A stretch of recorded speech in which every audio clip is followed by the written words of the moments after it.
होता है, थ्रेड एक हमारा लाइट वेट प्रोसेस होती है जो हमें फैसिलिटी प्रोवाइड करती है मल्टी प्रोसेसिंग के लिए या मल्टीटास्किंग के लिए। तो एक थ्रेड अगर हम पहले बनाना सीखेंगे और वो थ्रेड हमारा एक रनेबल इंटरफेस जावा में अवेलेबल कराया गया है, उसके थ्रू भी हम बना करके देखेंगे। और जावा ने रनेबल इंटरफेस के अलावा एक थ्रेड क्लास बना करके दी है, तो आप थ्रेड क्लास का भी यूज करके कर सकते हो और रनेबल इंटरफेस का भी यूज करके थ्रेड बना सकते हो। आप एक थ्रेड बनाते हो या एक से अधिक थ्रेड बनाओगे, आपको रनेबल इंटरफेस या थ्रेड क्लास का यूज करना पड़ेगा। और यहाँ पे जब हम एक से अधिक थ्रेड बनाएंगे क्लास को, तो एक से अधिक थ्रेड क्लास बनाते हैं तो वो हम मल्टी थ्रेडिंग बोलते हैं। और यही मल्टी थ्रेडिंग रिस्पॉन्सिबल होता है मल्टी प्रोसेसिंग के लिए या मल्टीटास्किंग के लिए। तो पहले हम लोग थ्रेड बना करके देखेंगे और थ्रेड की लाइफ साइकिल समझेंगे। देन उसके बाद हम मल्टी थ्रेडिंग को कॉन्सेप्ट समझेंगे कि मल्टी थ्रेडिंग कैसे इम्प्लीमेंट होगा और कैसे काम करेगा। हम लोगों ने इसके पहले भी पढ़ा था इंटरफेस के बारे में, बट वहाँ पे हम लोगों ने खुद इंटरफेस बनाया था।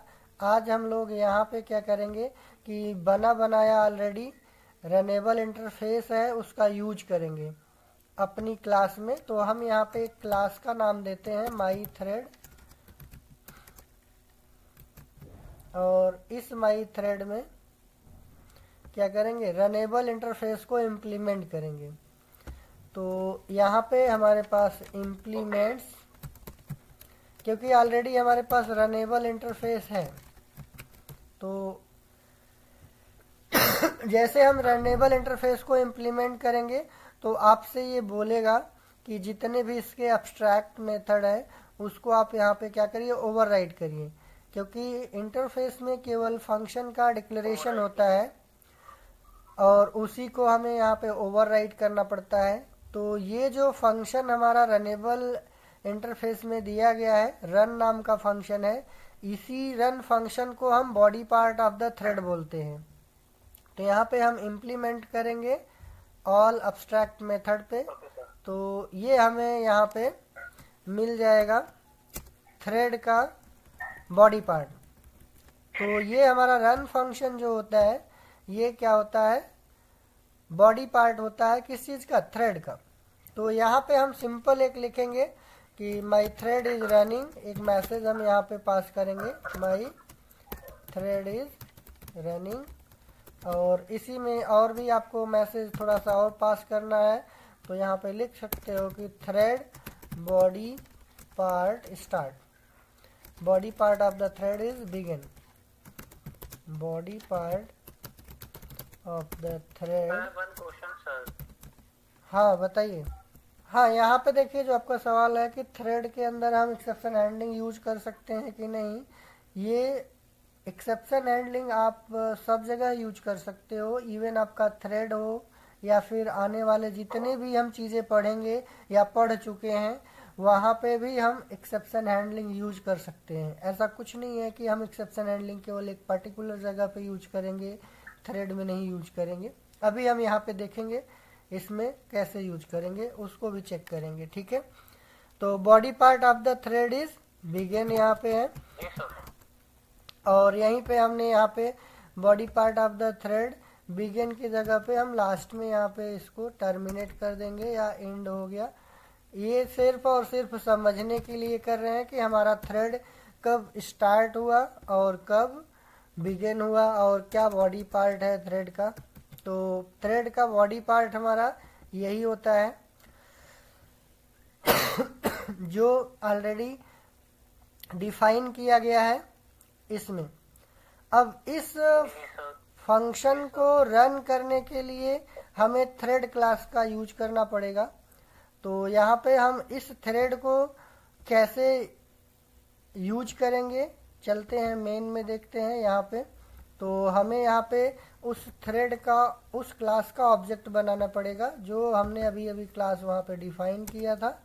तो यहाँ पे हमारे पास माई थ्रेड क्लास है और यहाँ पे ओबीजे या T1 जो भी आपको equal to new my thread, और हम इसको यहाँ से ऑब्जेक्ट क्रिएट करेंगे।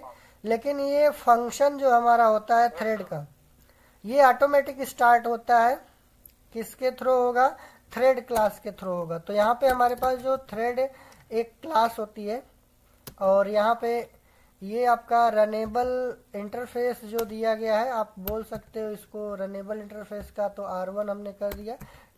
थ्रेड का ऑब्जेक्ट बनाएंगे न्यू, थ्रेड हमारी बनी बनाई क्लास है, और इस थ्रेड इस रनेबल इंटरफेस को मैनेज करने के लिए या उसके बॉडी पार्ट को हैंडल करने के लिए ये थ्रेड क्लास रिस्पॉन्सिबल होगा। तो हमने इसको यहाँ पे इस ऑब्जेक्ट को हमने इस क्लास को कंस्ट्रक्टर के थ्रू इनिशियलाइज कर दिया है, जो मैनेज करने का काम करेगा ये ऑब्जेक्ट जो यहाँ पे हमारे पास बॉडी पार्ट में दिया गया है। इसके सॉरी, यहाँ पे जो बॉडी पार्ट में हमने दिया है थ्रेड क्लास के अंदर माई थ्रेड है, इसको हैंडल कौन करेगा, इसको स्टार्ट कौन करेगा, स्टॉप कौन करेगा, वो है ये थ्रेड क्लास। ये थ्रेड क्लास क्या करेगा, ओवरऑल मैनेज करने का काम किसको करेगा, ये इसको मैनेज करने का काम करेगा। कैसे करेगा, देखिए थ्रेड, यहाँ पे जो थ्रेड हमारा होता है इसको बोलते हैं कि इंस्टेंशिएट किया गया है थ्रेड को, जिसको हम बोल सकते हैं क्रिएट अ थ्रेड। यहाँ पे आपको क्रिएट अ थ्रेड, एक थ्रेड यहाँ पे क्रिएट किया गया।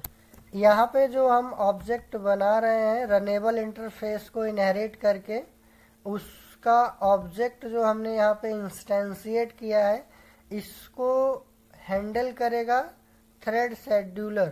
थ्रेड शेड्यूलर कहाँ मिलेगा, थ्रेड क्लास के पास। तो थ्रेड क्लास के पास पूरी पावर है उस थ्रेड को मैनेज करने के लिए। तो यहाँ पे हमने क्रिएट अ थ्रेड, यहाँ पे हमने थ्रेड ऑब्जेक्ट को क्रिएट कर दिया। अब थ्रेड को स्टार्ट करना है तो T1 डॉट स्टार्ट हम ऐसे लिखेंगे, तो ये ऑटोमेटिक जाएगा इस क्लास के अंदर जो रन फंक्शन है उसको स्टार्ट कर देगा। तो यहाँ पे हमने रन फंक्शन देखिए कॉल नहीं किया है, कौन कॉल कर रहा है, स्टार्ट फंक्शन को हमने कॉल किया है, बट ये स्टार्ट फंक्शन ऑटोमेटिक कॉल करेगा रन फंक्शन को। तो एक बार इसको रन करके देखते हैं कि हमारा ये थ्रेड स्टार्ट हो रहा है नहीं हो रहा है। इसमें एक थ्रेड की लाइफ साइकिल भी होती है। जो थ्रेड देखिए यहाँ पे हमने जो क्रिएट किया था, और यहाँ पे body part of the thread is begin and my thread is running, body part of thread is finish या एंड। तो ये हमने स्टार्ट किसको किया है, T1 के ऑब्जेक्ट के थ्रू स्टार्ट फंक्शन को कॉल किया है, फिर भी ये चला कहाँ पे रहा है, ये वाले फंक्शंस को चला रहा है। तो यहाँ पे ये जो रनेबल इंटरफेस है, इस इंटरफेस के अंदर ऑलरेडी हमारे पास ये फंक्शंस दिया गया है, इसी को ओवरराइट करते हैं, जिसको हम body part of the thread बोलते हैं। अब एक तो तरीका हमारे पास यहाँ पे ये है कि हम रनेबल इंटरफेस के थ्रू बना सकते हैं थ्रेड, या तो हम डायरेक्ट थ्रेड क्लास को इनहेरिट करके भी बना सकते हैं। जैसे यहाँ पे अगर हमारे पास कोई दूसरी क्लास होती है, यहाँ पे हमने क्लास दूसरा फंक्शन क्रिएट करते हैं, यहाँ पे दूसरा फंक्शन को क्रिएट करने की बात नहीं कर रहे हैं, यहाँ पे हम दूसरी क्लास बनाने जा रहे हैं, जिस क्लास में हम रनेबल इंटरफेस का यूज नहीं करेंगे। और रनेबल इंटरफेस का जब हम यूज नहीं करेंगे तो इसका मतलब हमें थ्रेड क्लास यूज करना पड़ेगा। दैट मीन्स यहाँ पे माई थ्रेड जो हम यहाँ पे बनाने जा रहे हैं, ये माई थ्रेड 1 है, और एक्सटेंड करेंगे, एक्सटेंड्स थ्रेड क्लास। जब हम थ्रेड क्लास को इनहेरिट करेंगे तो यहाँ पे भी हमें देखिए ये हमारी क्लास है, तो कंपलसरी नहीं है कि हम रन मेथड को हम यहाँ पे ओवरराइट करें, बट यही अगर हमने इंटरफेस को इम्प्लीमेंट किया होता तो कंपलसरी हो जाता। बट अगर हमने थ्रेड क्लास को इनहेरिट किया है तो इसका मतलब ये है कि ऑलरेडी कहीं ना कहीं ये फंक्शन भी हमें वहाँ पे मिलेगा। तो यहाँ पे हम ओवरराइट कर सकते हैं। अगेन हम इसी में जाएंगे, यहाँ पे पब्लिक वाइड रन, यहाँ पे हमने ये जो फंक्शन बनाया है ये बॉडी पार्ट है, किसका है? थ्रेड का।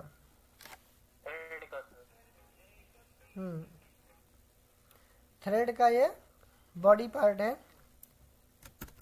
यहाँ पे हमने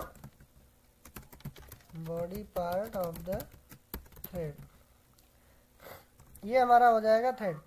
अब यहाँ पे हमें ऑब्जेक्ट बनाना रहेगा, तो हमें डायरेक्ट हम यहाँ पे ऑब्जेक्ट बना सकते हैं। डेमो थ्रेड में जाएंगे, यहाँ पे हम ऑब्जेक्ट बनाएंगे सीधे यहाँ पे इसका t2 = न्यू, और ये हमारा थ्रेड हो जाएगा दिस वाला। अब यहाँ पे देखिए हमें इस क्लास का ऑब्जेक्ट दोबारा बनाने की जरूरत नहीं पड़ेगी, ना तो इसको हमें कंस्ट्रक्टर के थ्रू यहाँ पे इनिशियलाइज करवाना पड़ेगा। डायरेक्ट हमने यहाँ पे थ्रेड बना दिया तो t2.start डायरेक्ट कर सकते हैं, t2.start। लिखने की कोई जरूरत नहीं है सर। हाँ, यहाँ पे अगर हमने कुछ इस तरीके, क्योंकि थ्रेड के अंदर वो फंक्शंस तो है ही, स्टार्ट फंक्शन तो है ही। जब अगर हम इनहेरिट करते हैं किसी भी क्लास को, तो उसके अंदर के जितने भी फंक्शन होते हैं वो सारे के सारे यहाँ पे मिल जाएंगे हमें। पेरेंट क्लास के जितने फंक्शंस हैं वो सारे के सारे इस चाइल्ड क्लास में आ जाएंगे। तो इसीलिए हम यहाँ पे ऑब्जेक्ट बना रहे हैं mythread1 की, और फंक्शन एक्सेस कर रहे हैं थ्रेड क्लास का, क्योंकि हमने इनहेरिट किया है। तो इनहेरिटेंस से बेनिफिट यही होता है कि उसकी सारी फंक्शनैलिटी इस क्लास के अंदर आ जाएगी। और यहाँ पे हमें ऑब्जेक्ट बनाना पड़ा था थ्रेड क्लास का, क्यों? क्योंकि हमें पता है कि स्टार्ट फंक्शन जो दिया गया है वो थ्रेड क्लास के अंदर है, और रनेबल क्लास, रनेबल इंटरफेस से केवल और केवल हमें वो फंक्शन मिलेगा, बस बॉडी पार्ट मिलेगा उसका, बस बॉडी पार्ट ही मिलेगा। और स्टार्ट करने के लिए हमें थ्रेड क्लास पे के पास जाना ही पड़ेगा। तो इसीलिए यहाँ पे हमें दोनों चीज़ें बनाना पड़ रहा था, रनेबल का इंस्टेंस भी बनाना पड़ रहा था, थ्रेड का भी, और देन उसको एक ऑब्जेक्ट को दूसरे में पास कर रहे थे। बिल्कुल। और बट यहाँ पे अगर हम थ्रेड क्लास को इनहेरिट करके बनाएंगे तो हमें कोई ज़रूरत नहीं है कि थ्रेड का अलग से ऑब्जेक्ट बनाएं और उसको फिर कंस्ट्रक्टर के थ्रू इनिशियलाइज करें। डायरेक्ट हम थ्रेड को कर सकते हैं।